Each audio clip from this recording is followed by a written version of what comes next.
So Svartur has just sent me this beautiful bamboo bracelet beadboard that's specifically made for making bracelets. So the beadboard is marked with imperial measurements and it's really easy to read. There's 4 different sizes here and a place here in the middle for storing your beads while you're working on them.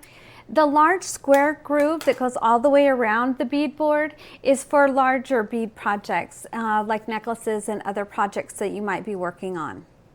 So this is really a nice sturdy board. It's bamboo all the way through. It's got a little groove here in the back so it's easier to pick up on both sides. That's nice for if you're stacking. You can just grab the top one and move it off. So it has the 4 different measurements here. It has a 6-inch measurement, it has 7 inches, the 7.5 inches, and an 8-inch spot for bracelet beading.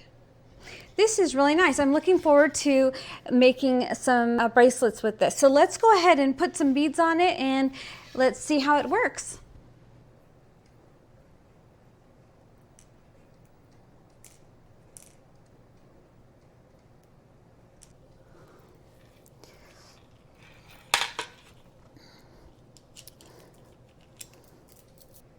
So I've gone ahead and completed making a couple bracelets and of course using my Svartur beadboard, and these are made in the 7-inch slot for the beads and they just turned out beautiful. So I think you're going to love that, the Svartur bamboo board for beadwork, for making your different size bracelets. So I think you'll enjoy it too.